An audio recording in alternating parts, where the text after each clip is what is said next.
So hello everyone, welcome back to my YouTube channel let's assume.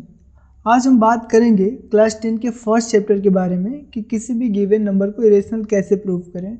Basically 3 types के question exam में आते हैं।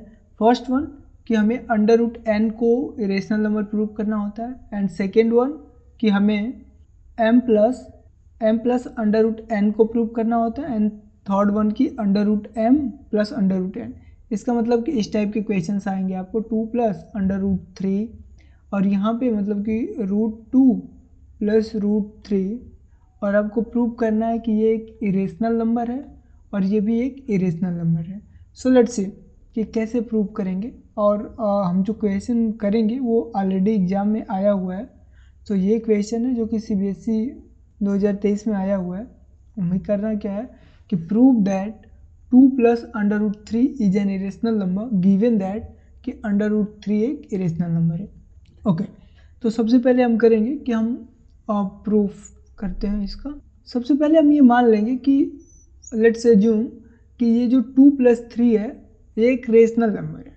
देखो, प्रूफ करने के दो तरीके होते हैं। पहला, जो गिवन इन्फॉर्मेशन है हम उसी को यूज करके करते हैं, और सेकेंड वर्ड कि हम उसका अपोजिट मान लेते हैं। जैसे हमें यहाँ पे प्रूव करना है कि 2 प्लस अंडर रूट 3 है वो एक इरेशनल नंबर है, ठीक है। तो हम पहले मान लेंगे कि ये एक रेशनल नंबर है, और अगर ये रेशनल नंबर नहीं है तो हमें कंट्राडिक्शन मिलेगा। सो लेट्स सी कि क्या कंट्राडिक्शन मिलता है। सो हम मान लेते हैं कि 2 plus root 3 upon root 3 equal a upon b, where HCF of a and b is 1, यानी कि स्टैंडर्ड फॉर्म में है। अब लोवेस्ट टर्म में है, यानी a बाई बी को और डिवाइड नहीं किया जा सकता है, और ये एक स्टैंडर्ड फॉर्म में रेशनल नंबर है, ठीक है। तो सबसे पहले क्या करेंगे, हम इस 2 को इस साइड ले आएंगे, और root 3 equal a upon b minus 2, ठीक है। अब देखो, हमने पढ़ रखा है कि अगर हम दो रेशनल नंबर को ऐड करेंगे तो भी, ठीक है, अगर कोई भी दो रेशनल नंबर हैं लाइक a प्लस बी, तो इनको अगर हम ऐड करेंगे तो भी एक रेशनल नंबर आएगा, ठीक है। और अगर हम इसको सब्सट्रैक्ट करेंगे कोई भी दो रेशनल नंबर को, तो ये भी रेशनल आएगा, ओके। बट यहाँ पे तो ऑलरेडी गिवन है कि ये अंडर रूट 3 जो है वो इरेशनल नंबर है, और हम ये देख रहे हैं कि ये a अपान बी माइनस 2 एक रेशनल नंबर होगा, रेशनल, ओके। क्यों? क्योंकि ये क्लोजर प्रॉपर्टी सेटिस्फाई करता है विथ रिस्पेक्ट टू सब्सट्रैक्शन। सो ये क्लोज्ड होगा, यानी कि ये जो है एक रेशनल नंबर है a अपान बी माइनस 2। इसको हम थोड़ा और भी सिंप्लीफाई कर सकते हैं like a minus 2b upon b।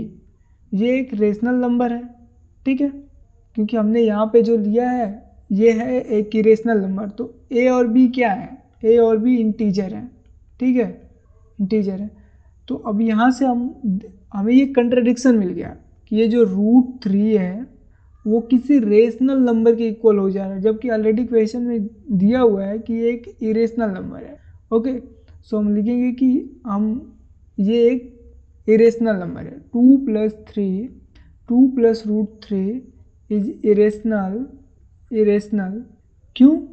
क्योंकि हम इसको इस फॉर्म में लिख ही नहीं पाएंगे। अगर हम इस फॉर्म में लिखते हैं तो हमें एक कंट्राडिक्शन मिल रहा है, ठीक है। कंट्राडिक्शन क्या मिल रहा है कि रूट 3 जो है वो इक्वल हो जा रहा है a minus 2b upon B के, और ये क्या है, ये एक इरेशनल नंबर है और ये एक रेशनल नंबर, तो दोनों बराबर नहीं होंगे कभी भी, ठीक है। यही ये कंट्राडिक्शन आ जा रहा है। तो हम लिखेंगे कि कंट्राडिक्शन है, इसलिए कंट्राडिक्शन आ जा रहा है, इसलिए हम ये जो 2 प्लस रूट 3 है उसको a अपान बी के फॉर्म में नहीं लिख सकते हैं, ओके। ये जो, और हम पता है कि अगर किसी भी नंबर को इस फॉर्म में नहीं लिख सकते हैं तो वो एक इरेशनल नंबर हो जाएगा, ओके। दैट्स इट, बस इतना ही है इसका प्रूफ, ठीक है। और बाकी मैं आपको प्रॉपर लैंग्वेज में आपको एक ये जो पूरी पीपीटी है मैं आपको प्रोवाइड कर दूंगा। सो आप मेरे चैनल को सब्सक्राइब कर लीजिए, एंड कमेंट करिए अगर आपको नहीं समझ में आ रहा है, या फिर आप कोई भी क्वेश्चन चाहते हैं कि मैं सॉल्व करूं तो आप उसको कमेंट सेक्शन में टाइप कर दीजिए, मैं सॉल्व कर दूंगा। एंड आप मेरे चैनल को सब्सक्राइब कर लें लाइक करें। बाकी ये मैं जो भी पीपीटी होगा आपको मैं शेयर कर दूंगा, ठीक है, जिससे आप प्रॉपर तरीके से लिख लें। बाकी मैंने लॉजिक आपको समझा दिया है कि कैसे प्रूव करते हैं। Thank you for watching and next video में हम ये प्रूव कर देंगे। ये भी 2019 में आया हुआ है, तो इसको हम प्रूव करेंगे नेक्स्ट में। एंड इसके बाद हम प्रूव करेंगे इसको √2 + √5 इज इरेशनल, ठीक है। So thank you and that's all for today.